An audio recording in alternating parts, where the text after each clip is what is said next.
Hello pessoal, tudo bem? Hoje eu vim aqui conversar com vocês, mas antes de você assistir esse vídeo, se você não assistiu o vídeo que eu conto um pouco do meu pós-parto, da complicação pós-parto que eu tive, eu te indico muito, eu vou deixar no card pra vocês assistirem, porque pra vocês entenderem a razão desse vídeo, vocês precisam ter assistido esse outro, tá? E hoje eu vou contar um pouquinho pra vocês a respeito da minha histerectomia, o que é, por que foi feita e como eu me sinto em relação a isso. É um assunto que eu ainda não tratei porque eu estava esperando me situar em relação às minhas emoções sobre esse assunto, e eu vou estar contando um pouquinho pra vocês em vídeo. Eu espero muito que vocês gostem e vamos lá. Pra quem não sabe, como eu já avisei, eu tive uma complicação pós-parto em que foi necessário fazer uma histerectomia parcial em mim. Por quê? Caso não houvesse essa cirurgia, não tivesse feito essa cirurgia, eu poderia ter continuado com a hemorragia e ter sangrado até a morte. A histerectomia, muita gente pode não saber o que é. Histerectomia nada mais é do que a retirada do útero. Existem 3 tipos: histerectomia parcial, a total e a radical. A minha foi a parcial. A parcial a gente tira só o útero e mantém o colo do útero e os ovários, enfim. A total a gente tira o útero e o colo do útero. E a radical a gente tira tudo, todo o aparelho reprodutor, ovários, enfim, tudo. A minha cirurgia, ela seria a total. Iria ser tirado o útero e o colo do útero. Porém, quando eu conversei com a minha médica, ela disse que na hora não havia tempo, pois eu tinha sangrado, eu havia perdido muito sangue, e seria mais 1 hora de cirurgia. Por esse motivo, ela optou por conservar o colo do útero. Com isso, gente, eu não tô isenta de fazer os meus preventivos, que toda mulher tem que fazer anualmente, normal, né? Eu não tô isenta dos preventivos, porque ainda há chance de ocorrerem problemas, enfim, com o meu colo do útero. Mas o útero em si eu não tenho. Eu tenho os meus ovários, estão tudo normal e tal. Então, eu ainda tenho TPM, eu ainda tenho tudo. Eu não tenho mais menstruação e, consequentemente, eu não posso, a olhos humanos, gerar mais filhos, tá? Por quê, gente? Pra quem não sabe, aula de biologia, rapidinho. O útero é a casa do bebê. Ocorre a fecundação, quando o espermatozoide encontra o ovário e tal, forma o seu zigoto, ele migra por todo a tuba, eu acho, é o tubo uterino, não sei, e chega e se aloja no útero, no endométrio. Só que se a pessoa não tem útero, não tem onde esse óvulo se alojar. Então, consequentemente, não há gestação que vá pra frente sem o útero. Óbvio, gente, que eu estou falando tudo isso aqui a nível de ciência, enfim, tudo que foi estudado até hoje. Mas a minha opinião é totalmente diferente, depois eu vou contar pra vocês. Por esse motivo, por essa razão, foi me tirado o útero. Porque que acontece, gente? O útero, normalmente, eu vou ler até pra vocês pra não falar besteira, ele geralmente pesa 90 gramas. Porém, quando ele chega ao final de uma gestação, por ele ter carregado, ter nutrido um bebê durante 9 meses ali e tal, ele está com bastante sangue. Então, ele pode chegar a pesar até 1 quilo e ter mais de 5 litros de sangue. Tanto que eu perdi tanto sangue por conta do meu útero não ter contraído, que eu cheguei a tomar quase não, tomei 5 bolsas de sangue, tá? E segundo a minha médica, quando ela me cortou, parecia que tava cortando um defunto, porque não saiu uma gota de sangue da minha barriga pra baixo, tá? Então, pra vocês verem a seriedade do problema que eu passei, tá? Então foi por esse motivo que eu fiz a histerectomia. Eu não tive tempo, eu não decidi, eu não escolhi isso, mas foi um assunto conversado antes de eu entrar em cirurgia. A gente entrou pra fazer apenas a curetagem, mas me foi avisado que se houvesse alguma complicação ia ser necessário a histerectomia. E houve essa complicação, e óbvio que eu prefiro mil vezes e preferiria mil vezes perder o meu útero do que perder a minha vida, sabendo que isso tudo foi permissão de Deus, tá?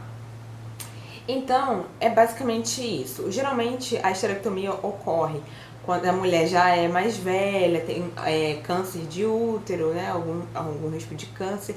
Muitas outras também, mais no exterior, fazem como medida preventiva, porque na verdade o útero, eu ouvi até isso no hospital, só tem duas funções, que é gerar, né, manter ali uma criança e garagem de doença. Muitos médicos usam esse termo. Então, como a pessoa não, quando a pessoa não quer mais gerar ou nunca quis gerar, ela tira o útero, não tem problema nenhum, ok? Então, vocês estão cientes da esterectomia. O meu pós-operatório foi tranquilo. Como foi necessário tirar o útero, geralmente dá pra tirar, fazer essa esterectomia via vaginal. Porém, como eu estava em período de pós-parto, meu útero estava grande, não daria pra fazer vaginal, na via vaginal. Então, eu tive que fazer um corte. Eu fiz o mesmo corte da cesárea, um corte de aproximadamente 10 centímetros na linha do biquíni. E esse corte, foi através desse corte que eu consegui fazer a minha esterectomia, tá bom? E assim foi meu pós-operatório, foi bem parecido com o de um parto cesáreo, porque você sabe, né, que quem teve parto cesáreo sabe que a pessoa toma os pontos internos hoje em dia, então tem que tomar todo cuidado, não pode abaixar, enfim, falar muito. Então eu tive todo o pós-operatório de uma cirurgia cesárea. Com 60 dias eu fui liberada para caminhada e 90 dias eu fui liberada para exercícios físicos. Mas eu ouvi dizer, eu não tenho certeza, eu vou dizer isso aqui, que a cicatrização vai por bastante tempo, cerca de 1 ano, tá? A cicatrização interna. Por fora tá tudo lindo, maravilhoso, porém eu não posso abusar e não quero abusar para não poder passar por isso de novo. Como me sinto, qual é o meu sentimento em relação a tudo isso que eu relatei pra vocês. Na hora que foi feito, gente, eu falei isso até no outro vídeo, que eu implorava na minha cabeça pra minha doutora fazer logo o procedimento, porque eu tinha noção, eu estava consciente de toda a cirurgia, eu tinha noção de qual quadro eu estava. Então, pra mim, eu sabia que seria a minha salvação ali naquele momento, tá? É incrível eu dizer isso, porque, por exemplo, eu acho assim que nenhuma mulher, eu, por exemplo, não era assim, eu nunca tive noção de quantos filhos eu queria ter. Na verdade, eu sempre dizia que eu queria ter 2 filhos e tal. E assim que eu ganhei o Matheus, na primeira semana antes de tudo acontecer, eu não pensava mais em filhos, enfim. Tava curtindo todo aquele momento. E foi interessante que quando foi retirado o útero, parece que é um negócio que te leva a questionar a vida, né? Assim, te leva a questionar vários pontos, assim. E eu me questionei, eu falei, poxa, será que eu vou ser uma pessoa satisfeita só com um filho? E não sei, porque, por exemplo, eu tô tentando me expressar, mas eu não sei se eu tô conseguindo. A minha sogra, ela só teve o meu esposo, e ela não tem o útero, tem tudo normal lá. Mas assim, foi justamente porque o Senhor realmente não quis dar pra ela. Porque ela, enfim, tentou e tudo e não veio o bebê. Então, assim, ela teve um filho só e ela não sabia que ia ter um filho. Então eu fico numa encruzilhada, eu fico pensando. Eu sei que tudo é vontade de Deus e não poderia ser diferente com essa situação. Então eu me cobro a curtir mais o Matheus por saber que eu não vou poder, assim, a olhos humanos, não vou poder gerar outra criança. Mas a gente entra num outro aspecto aqui, que eu vou puxar para um outro lado, não só de ciência, porque eu já falei muito de ciência aqui, que é o aspecto da fé. Às vezes eu me pergunto muito o que essa lição quis trazer pra mim. Óbvio, eu passei pelo Vale da Sombra da Morte, literalmente, sobrevivi, estou aqui, mas por que eu estou aqui? Qual é o meu objetivo? Por que eu não fui levada? Por que eu permaneci? Eu tenho noção de que a minha vida tem um propósito grande, mas eu não sei qual ainda. E eu não sei ainda se esse aspecto servirá para esse propósito. Eu tinha sim vontade de gerar outra criança, tá? Antes da esterectomia. Mas eu não sabia que a vontade não era, eu não sabia quão grande era essa vontade. E ela, na verdade, não é tão grande assim, tipo, era uma vontade mais pela sociedade, sabe? De tipo, assim, ninguém que tem um filho único é bem visto. Então, a sociedade meio que te cobra, e eu me cobrava pra ter mais de um filho, pra dar um irmão ao Matheus. Mas eu nunca tinha pensado, depois que eu parei pra refletir, eu nunca tinha parado pra pensar em gerar. Eu sempre imaginava que o Matheus ia ter um irmão, mas não imaginava que eu ia passar por aquilo de novo, como se a primeira gestação eu já soubesse que seria a última. Não sei explicar. E então, parece que o Senhor já me preparava para esse problema a todo momento. Sobre o desejo de ter mais filhos. Eu ouço muito e as pessoas não fazem por mal, eu sei que não. É o seguinte, quando você tá com um bebezinho perto, eu adoro, eu amo bebês e eu amo meu filho.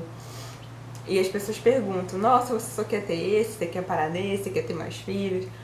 E aí tu fica com aquela cara de tipo assim, de tacho, né? E eu ouvi isso essa semana passada, um irmão chegou pra mim e falou, nossa irmã, e o próximo bebê vai ser menina, né? E eu fiquei meio assim. Aí, pra não contrariar e não precisar explicar a situação toda, não deixar a pessoa desconfortável, eu falo, se Deus quiser. E realmente, gente, se Deus quiser, eu não vou mentir pra vocês que eu tenho um desejo no meu coração de ser mãe ainda. Eu amo a maternidade. É uma coisa que me fez muito bem, está me fazendo muito bem. Eu sei a responsabilidade que é. Então eu também sei que só vai me ser confiado outra vida para educar, criar e etc. se Deus conhecer e souber da minha capacidade. Não há só um meio de ser mãe. Ser mãe não é somente gerar, ter barrigão e etc. Existem vários meios de ser mãe e eu pude comprovar isso com o Matheus, como eu disse pra vocês, parecia que era a minha última gestação, primeira e última. Quando meu filho nasceu, eu olhei pra ele, eu não amava, como as pessoas dizem que é um amor louco. Eu olhava pra ele e simplesmente via aquele bebezinho que eu carreguei, tipo, eu tive a sensação de que eu estava conhecendo ele, estava sendo apresentada a ele. O amor ao meu filho veio quando eu peguei ele quando eu amamentei. Quando eu vi que ele estava com fome, eu fiquei me esforçando para amamentar. Quando ele fez cocô em mim, quando ele me fez xixi em mim, quando eu fui trocando, veio com a convivência, veio com o nosso dia a dia. Foi assim que veio o amor pelo Matheus e hoje eu amo muito, muito mesmo. Então eu sei que se eu tiver mais um filho, gerando ou não, vai ser da mesma forma. E engraçado é que isso me aflorou para uma coisa que é um sonho que eu tinha desde criança, que era o da adoção. Eu sempre dizia, quando eu era criança, que eu iria adotar. Eu dizia, na verdade, que eu ia ter um filho biológico. Olha, gente, coisa de criança. Eu dizia que eu iria ter um filho biológico e que eu ia ter um adotivo. Entendeu? Sempre desde criança eu dizia isso. Porque... E eu dizia que não ia deixar eles brigarem porque um era gerado na minha barriga e outro não, porque os dois seriam meus filhos. E isso eu era criança, gente, eu dizia isso. E me aconteceu isso e me veio essas coisas de criança. E realmente um filho, ele não é mais amado ou menos amado só porque ele foi gerado na sua barriga. Da mesma forma, amado quando ele é gerado em seu coração, quando ele é gerado nas suas orações, quando ele é gerado no seu pensamento. Então, para não ser hipócrita com vocês, eu tenho sim desejo de ter mais filhos. E eu oro muito a Deus a respeito desse desejo, para que, se for da vontade dele, eu me sinta pronta e o Cadu também se sinta pronto para podermos dar um passo adiante. O nosso desejo é o de adotar, tá? Nós pensamos sim em adotar uma criança. E não tá certo, não demos entrada, não pesquisamos ainda. Na verdade eu pesquiso, Cadu ainda não, porque o Matheus tem 4 meses e a gente ainda não sabe qual é o tempo. Então a gente está no tempo de orar para que Deus amadureça essa vontade nos nossos corações, para que Deus direcione essa vontade para que tudo dê certo.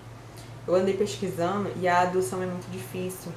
Existem milhares de abrigos, milhares de crianças nesse Brasil enorme, sem um pai, sem uma mãe, e existem muitos casais, muitas pessoas na fila de adoção sem um filho.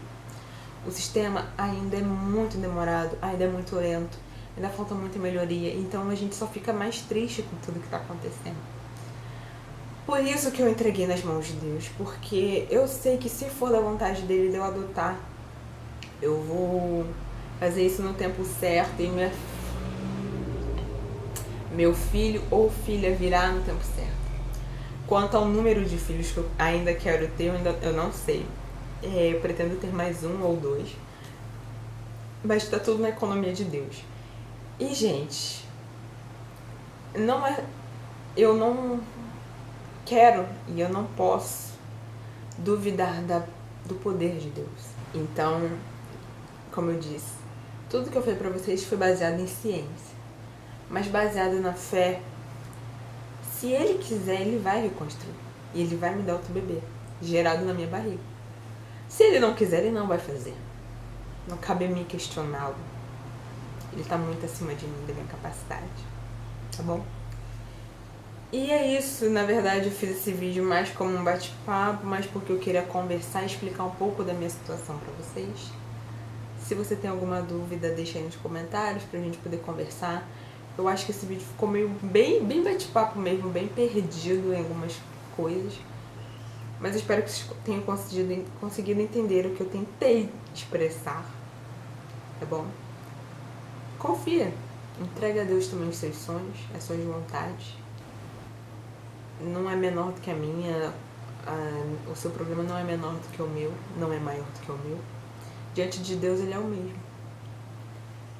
Você tem fé? Você consegue entregar para ele? Se você conseguir, você será a criatura mais feliz do mundo, ao saber que o Criador do universo está cuidando da tua causa. Tá bom? Espero que vocês tenham gostado. Não esquece de clicar em gostei, se inscrever no canal. Fica com Deus.